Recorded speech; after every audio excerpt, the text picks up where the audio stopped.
Hello and welcome back. Today, we are going to be discussing suburban American life in the 1950s. It was the 1950s that America really kind of starts to look like something similar to what we see today. you know uh the and in large part this was made due because of Eisenhower creating the federal highway system. And so in a previous lecture we discussed that the Eisenhower essentially convinced Congress to build an interstate highway system for national defense purposes, created a grid pattern highway system, interstate system that is going to spread across the country and really kind of unite us as a country. And in that lecture, I really talked about the homogenization of America, or the making of America as the same. And so, what really starts to happen is because of the highway system, the economy changes. We're able to ship food all across the country, which is going to make our diet very similar all the way across the country. There's still regional differences. We recognize this, the South and their fried foods, and the Northeast and the seafood there, and barbecues of the Midwest. There's still regional differences, but for the most part, you can get an avocado pretty much anywhere in America at any time, and that's in large part due to the interstate highway system. It's going to create fast food. The fast food industry is really going to boom thanks to the highway system, and the McDonald's brothers out in California, and eventually Ray Kroc. We're going to see the highway system is going to make shopping malls popular destinations. You couldn't really have a shopping mall without the interstate highway system. Shopping malls are these gigantic institutions that sell so much stuff that the local population, generally speaking, can't spend enough money there to make it profitable. So if you put it by a highway, all of a sudden people from very far away can get there to spend their money. But one of the larger contributions that the federal highway system creates is the growth of suburban America. And so we're really going to shift. We saw a shift in the 1920s where most people lived in the countryside and they moved to the cities. Well, the cities have problems. There's pollution, there's high crime. You're really living on top of each other. You don't have a lot of space. Well, with the advent of the highway system and the affordability of inexpensive cars, what happens is you no longer have to live in the city to work in the city, and so people can just jump on the interstate. They can drive 20, 30 minutes to the city to work, and then drive home in the evenings. And so we're going to see the rise of suburban America. And it's not just the highway system. It's going to be affordable housing and the GI Bill. So World War II veterans, is kind of a thank you. The American government, as an incentive to serve, has passed the GI Bill, which is going to help the veterans in a number of ways. It's going to send them to school, so it's going to help pay for school, so they're going to be more educated, be able to get better jobs to afford homes and property outside of the city. It's also going to provide low interest loans to be able to buy homes for these returning vets. So people are moving from an urban environment to the cities, out into the suburbs. So the areas outside of cities, that's what a suburb is, right? It's suburban. And so, because of housing and the ability to get back and forth from their job through the highway system. So by the 1960s, about two-thirds of the population of America is going to be living in these suburban regions. I myself happen to live in a suburb of St. Louis, so not on the Illinois side, but a suburb of St. Louis. And so, lots of people that I know live where I live, but work in St. Louis. Matter of fact, my girlfriend, lives here because there's better schools and lower crime. We're able to afford more of a house and have a backyard, but she actually works in the city. So And that's appealing to a lot of people. Now, there's going to be a downside to this, and this is going to be a growth in segregation. And that's not legal segregation, right? So, although there is legal segregation at this time, we're talking about actual what we call voluntary segregation.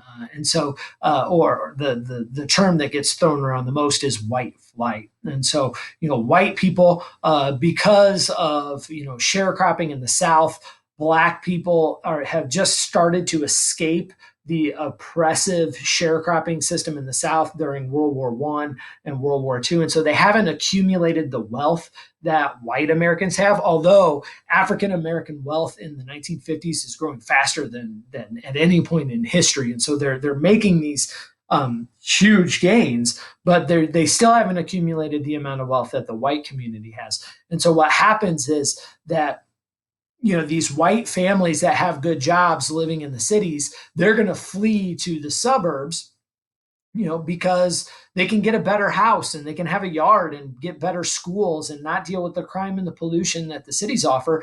And so they're going to flee out into the suburbs, and they're going to take their tax dollars with them. The African American and minority communities who don't have enough wealth to be able to do that yet, they're going to be left behind. And so it's going to leave the inner cities with a majority minority population, and without the tax dollars of the more affluent white community. And so what's going to happen is, there's in the inner cities, there's going to be less funding for police. There's going to be less funding for fire, for trash abatement. There's going to be less money for schools because there's less tax dollars there.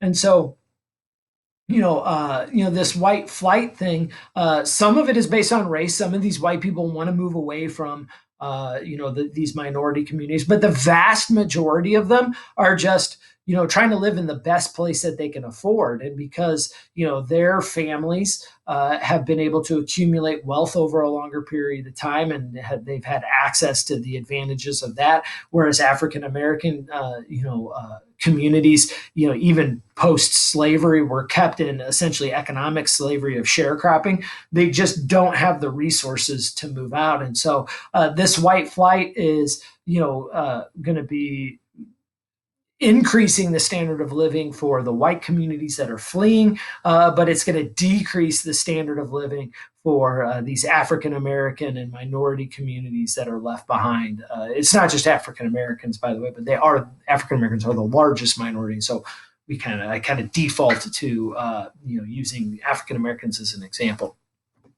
And so this leads to a gigantic housing boom in the 1950s. There's this demand for housing. A part of that is the GI Bill, which allows for cheap loans.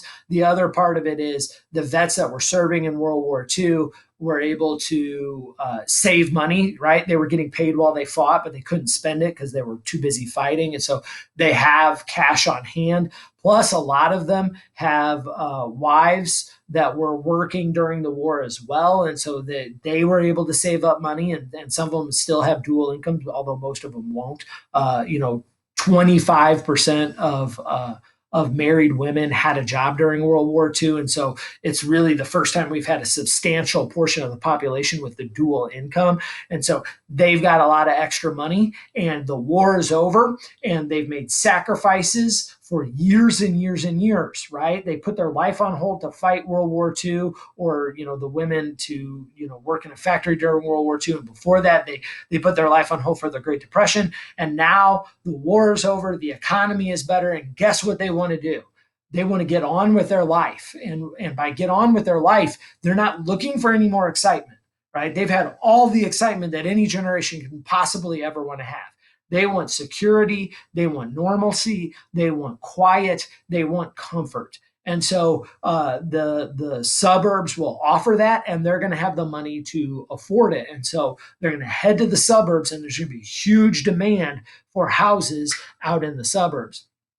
That demand is going to cause a shortage of homes. And so there's not going to be enough homes for all the people that want them out in the suburbs. Now, that will lead us to Arthur Levitt. Arthur Levitt is going to apply industrialization, scientific management, reducing any task down to its smallest component, making work as simple as possible, and mass production. He's going to apply that to housing. So think Henry Ford, right? Henry Ford tried to make a car as simply as possible and as cheaply as possible. And so he took out all the bells and whistles. He bought in bulk, which allowed him to buy things cheaper, and offered very few options for his cars. Model T initially didn't have any options. Ford famously said you can get a Model T in any color as long as that color was black, right? Because black was the cheapest paint back then. And so Arthur Levitt does the same thing for houses. And so he applies mass production to home building to make it cheap. And so he comes up with a floor plan, and the floor plan is actually relatively small floor plan. I think it's like 800 to 1,000 square feet, which is small, right? But generous for that time period. Today the average house is like 3,000 square feet. And so people today always complain like, oh, it's so hard for young millennials to afford a house today. It's out of reach, and we're not making enough money. Well, in reality, today we're trying to buy 3,000 square foot homes, and in the 1950s, our grandparents, our parents were buying 1,000 square foot homes, which were significantly cheaper. And so, if you're young out there and you're in an apartment and you desperately want a house, do what your grandparents did. Don't try and buy the 3,000 square foot McMansion.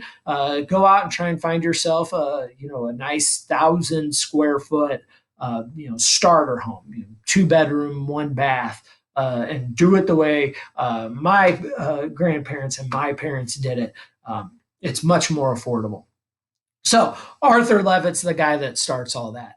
He creates this uniform design. The uniform design allows for two things that are very important. One, if every house in a Levitt town, right? So the neighborhoods he develops are Levitt towns, so they're all developed by Arthur Levitt. If every house in that neighborhood is designed the same, that means you can buy in bulk. And so, he knows exactly how many 2x4s, exactly how many nails he's going to need, buys them all at one time and gets a cheap discount. The second thing that lets you do is your builders, the people who build homes, if they're building the same home over and over and over again, they become experts at it, right? It's the same thing as the assembly line, right? The more you do a task, the more efficient you get at it, the quicker you build it.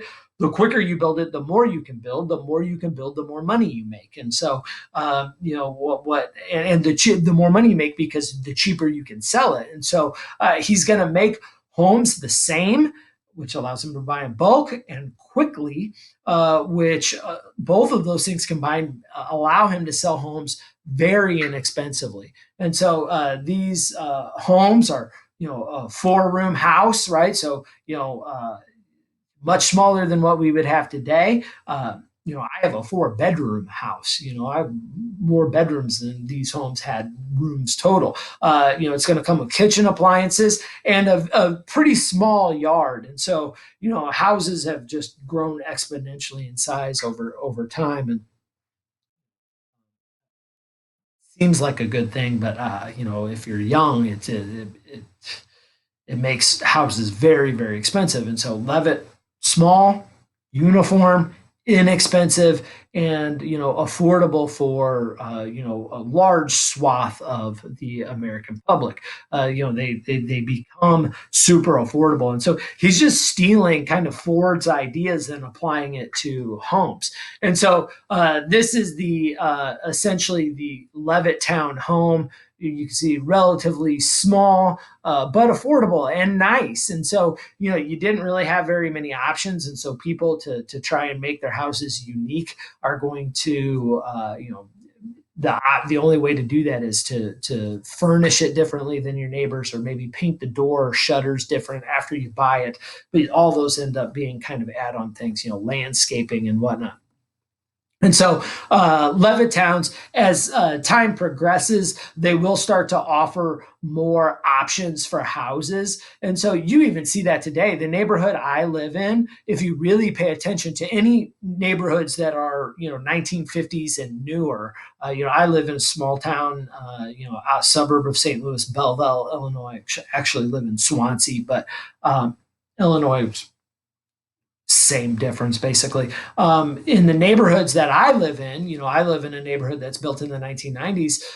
You look around and there are two-story houses and ranches, and there's really three or four different styles of houses in my neighborhood, and that's it. And the developer did it that way on purpose because it's cheaper, right? And so, in my neighborhood, there's a pattern. It's like two-story house, range, two-story house, range, and that kind of tricks your eye into thinking that all these houses are different. But I challenge you to look around your neighborhood. I bet you, if you really pay attention in your neighborhood, if it's a neighborhood that's newer than the 1950s, that there's a lot of houses that are essentially exactly the same. They're just kind of sprinkled in your neighborhood. But in Belleville, because part of Belleville is much older than the 1950s. You go to downtown Belleville, where you've got houses from the 1800s or early 1900s. Each house is this unique, beautiful brick, house that were way expensive, and they were expensive because they were unique, and you couldn't. The construction took a long time because everything in the house was unique, and so you had to pay for that, and you couldn't buy in bulk because every part of the house was unique, and so Levitt, apparently Papa Murphy's, is offering free pizza. So sorry about that. The Arthur Levitt, it was one that kind of created the modern suburban neighborhood.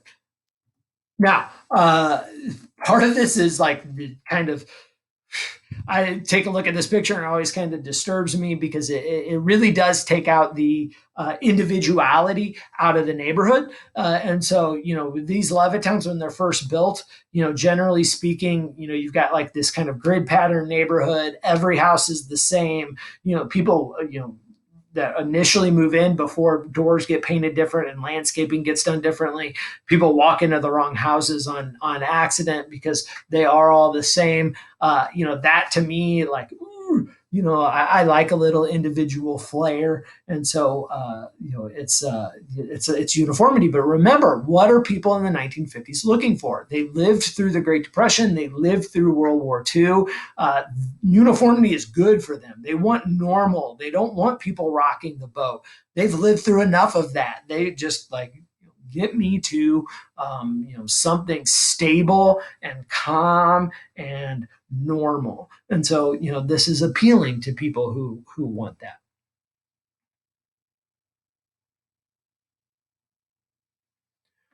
So the suburban family is kind of like the suburban house. We start to see these homeowners are very, very similar. They're generally speaking young couples with kids. They're the returning vets, and so if they don't have kids, they're going to be having them very soon. They're looking to start their families. They all have similar experiences. A lot of them are World War II veterans that used the GI Bill to get an education, and so they all have this commonality amongst them. They're all searching for that normalcy, that safety, comfort. They all typically have similar incomes because they have those similar experiences and similar education. Most of them are working in the city but living in the suburb, so they have that in common too. If it's a rather large suburb, they might be taking, or I don't know, rather large city, they might be taking the train in to work together. Smaller cities and smaller suburbs, they might be driving the car to work. And this is going to have an interesting effect on their kids. Part of growing up is rebelling against your parents. In previous lectures, we talked about girls that are growing up post World War I and World War II that are rejecting the cult of domesticity. They're rejecting flappers in the 1920s, rejected Victorian style dress because that's what their mothers wore, and they wore the exact opposite. That's part of growing up, right? When you're trying to discover who you are, one of the first things you do is you reject your parents, which is interesting because generally speaking, psychologists know that by the time you get to be an adult, you're probably pretty similar to your parents. But when you're a teenager, you're trying to find yourself, you reject your parents. And so what we see in the 1950s is the first time that, teenagers are really going to start to rebel. If their parents want normalcy, they want safety and security. Well, then guess what the teenagers want? The opposite of that. They want to rebel. They want to go out and have fun. And so the 1950s is the first time that's going to be possible.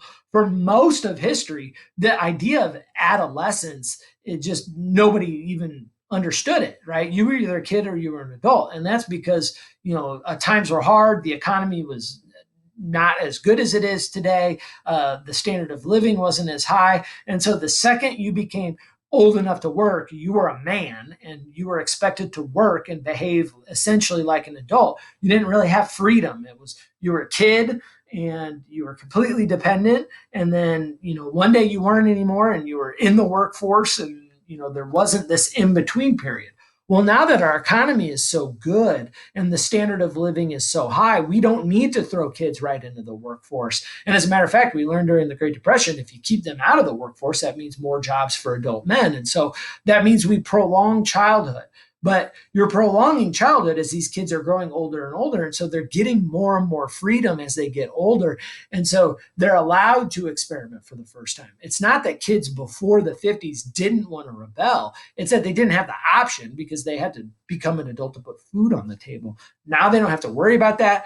They've got a little discretionary income. They have money to spend and they have freedom, because they don't have to be working and they have freedom because of cars. And so we'll start to see more teenage rebellion in the 1950s, struggling against their parents' conformity. And we see that today, right? I mean, you just look at, whatever the younger generation is, whatever their trends are, it's almost always the opposite of what the previous generation did. My generation as kids, I remember wearing super big baggy jeans, like Jinko jeans that were just huge. They wildly baggy. And then today the kids are wearing what? Skinny jeans, right? It's the opposite of what the previous generation did. And that is rebellion. It's normal, and as long as it's semi-controlled, it is acceptable. So here's a picture of your average family. Generally speaking, these soldiers are going to want to have a bunch of kids. They feel like they have to keep up or they have to catch up because they put their life on pause during World War II. They feel like they're behind. They should have gotten married sooner. They should have been in the workforce sooner. They feel like they should have started their family sooner, and so they feel like they're playing catch up. And so they're going to try and speed along the process here. And that will lead to the baby boom, right? People, when they come back from World War II, they're going to have a lot of babies. And, this is the boomer generation. The baby boom generation, because they feel like they should have started their families 4 years ago, and so they're in a rush to catch up. Remember, these men were also off fighting a war, and so they haven't had female companionship in a long time, and so they're wound pretty tight, and they want to come back to their wife, and they want to get going, and they want to start their family and have children, and they feel like they can have a lot of children because they're very optimistic about the future, the economic future. We always see that birth rates go down and people feel pessimistic about the economy because it's kids today are an economic liability. They're expensive. In the 1800s, in agricultural societies, having kids is a positive for economics, right? You put your kids to work on the farm. In an industrial society, when you can't throw your kids into the factory, kids become an economic burden. They're expensive. And so if you think that the economy is bad, you don't have kids because you don't want the expense. But when you think the economy is good in an industrial society, you can have more kids because you feel like you can afford them. And so these people, that are coming back, not only do they want to start families, they have cash in their pocket, so they feel like they can have more children, and they do. We're going to see lots of babies. Between 48 and 53, they're going to have more babies than the previous 30 years. And so, that ultimately, that's a good thing economically, right? You have more children, that's more people in the workforce, it's more people buying things. It's starting to become an issue because of Social Security now. That generation, there's more people in that baby boomer generation than the generations under it. And so as these boomers start to retire, they're not paying into Social Security anymore, the retirement insurance, they're collecting it. And there's fewer of us than there are of them. So that means there's fewer people paying in than there are people that are collecting the benefit. And that's why Social Security is under such stress right now. Now, you're probably thinking, well, didn't the boomers pay into Social Security? Shouldn't they just be getting their money back? You would like to think that, yes. But our government has taken that Social Security money that they collected over years and they've spent it on other things. And so, this is kind of the thing that we had talked about earlier that Eisenhower had warned about, that we're spending more money than we actually have, and we're putting the next generation at risk. And so this is, the boomers are, because there's so many of them, are putting a strain on that social program that, is kind of one of those unforeseen consequences of the baby boom. So divorce rates, even though in the 1950s are believed to be the beaver cleaver, the happy stay-at-home mom and the working dad and like kind of situation, divorce rates actually rise in the 1950s, and that's in large part of the women's liberation movement and the growing freedom for women. Divorces are actually easier to get. For most of American history, the man had to agree to a divorce for the divorce to be able to happen. And so, a lot of women were trapped. And what we've realized is that's not a good thing.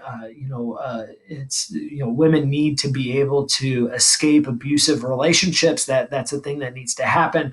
And so women are going to start to get that freedom. Now, that's going to have consequences later on down the line as well, because we definitely know all the research suggests that, and I'm not preaching it here, I'm just telling you what the research is, that dual income families, the kids thrive in dual income families where there's a mom and a dad at home, or whatever your family situation is at home. Two parents means your kids are going to do better in school and not stay out of trouble. Whereas single family, single parent homes, the kids typically do less well in school and get in more trouble with the law. And so we're in that weird situation where we're trying to find the balance. People need to be able to escape bad marriages. There's no doubt about it. You got to have that freedom. But we haven't quite figured out how to counterbalance the negative effects of single parent households. There's plenty of single parent households out there where their parents are doing an amazing job raising their kids flourish. There's no doubt about that. But overall, the scientific evidence is pretty clear. It puts a burden on the children in those homes, and so divorce rates on the rise. Both a good thing and a bad thing. So culture is going to start to shift in the 1950s. Americans become a consumer culture. We really have more spending cash than at any time in our history. And so, advertising is, on the rise. Think Mad Men, right? If you ever watched Mad Men on TV, that really kind of starts in the 1950s. Americans are buying more and more products. The standard of living in America is just shooting through the roof. We have one of the highest standards of living in the world. As a matter of fact, even today, a lot of people criticize our economic system. The reality is, if you make over 24, if your family makes over, I think the number is currently $24,000 a year, you live in the top 1% of the world as far as wealth goes. And so, our economic system has created this incredibly high standard of living, and advertising is going to really take advantage of that. They're really going to start to sell us stuff that then they're going to tell us we need stuff that we didn't previously know we needed.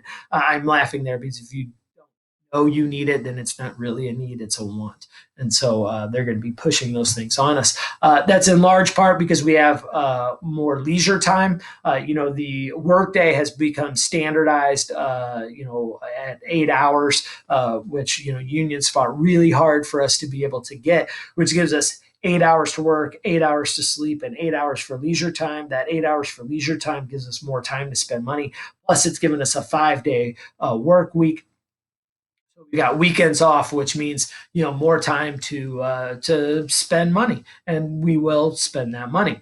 5-day work week. We can thank not only unions but also Henry Ford for that. Thank you, unions and Henry Ford. So, and it's also we're going to see the growth of television. And so, televisions have become affordable. It's part of that increase in the standard of living. Our capitalist economic system has created enough wealth that TVs are becoming standard in homes. And so not only that means advertisers can reach us all the time now, and actually reach out into our homes. And we sit down and watch our favorite TV show, we're inundated with ads. And so we start to get regular programming by 1948, and in the 1950s everybody's got their favorite TV show, and really kind of restructures leisure time. We're now sitting in front of a television, which, instead of going outside to play where we're free from advertising and free from spending, we're sitting in front of a TV and people are showing us like, hey, your life would be so much better if you had product A, and they're really playing up in the economic concepts of unlimited wants. This idea that like, if you only had this one thing, your life would be better. And then you save up and save up. We've all experienced it. You save up, you buy that one thing and you love it for a day, a week, a month, and then you kind of forget about it because advertising has told you, oh, you moved on to this next thing. You always have that one other one, and advertising is constantly throwing that in our face. If you only had this, your life would be full. If you only had that, your life would be full. And so we're constantly chasing that next thing, which all the research indicates that that's not a good thing, and that you can't fill the hole in your life with that. You fill it through relationships with people and activity and intellectual pursuits and things of that nature. But advertises tells us you're happy when you buy things and you accumulate things. So, this kind of becomes the standard for suburban life. Dad comes home, everybody has dinner, and then we sit down and watch the nightly news. So, American youth become a big part of culture. As a matter of fact, the youth really control our culture. They tell us what's popular as far as music, fashion, art, right? Well, that's new, and that's going to really rise in the 1950s. And it's because kids have the most discretionary income, and that's weird to think about. And I know a lot of my students that hear this are like, what are you talking about? My parents have way more money than me. Yeah, but your parents probably spend it on the necessities, food, electric, roof over your head, paying off their student loans, the car. That's where most of their money goes. when a kid gets money, particularly that middle class kid, that's all spending money. And so that's really going to start to be a driving force in the economy. And so, music is going to start to recognize that kids spend more on music than adults. And so they're going to really push the music that kids like. And so we're going to see the growth in rock and roll that most, excuse me, most parents at this time just really aren't into and don't like. Kids are going to start to control fashion and what's on TV and all those things because they're going to spend their money on the things they like, and they're the ones that are the driving economic force in those areas. And so kids become the targets of advertisers, right? They control what cereal we buy, right? They control the music we buy and so on. Right. And we're going to see that there's going to be some excuse me, pushback from parents. We're not necessarily pleased with that. Rock and roll is going to be a great example of that. Most adults, feel like it's just this loud, crazy noise, but kids are really going to support it, and it won't be, it wouldn't be possible to have the, cultural shift in music without the support of kids because adults are going to be very resistant to it. They think it's, some people, the religious Midwest thinks it's satanic. The, East Coast thinks it's just like this crazy noise, and kids like it. Part of that rebellion. All right, that concludes our lecture today on the 1950s and suburban America. Thank you very much for your time, and I will see you again soon.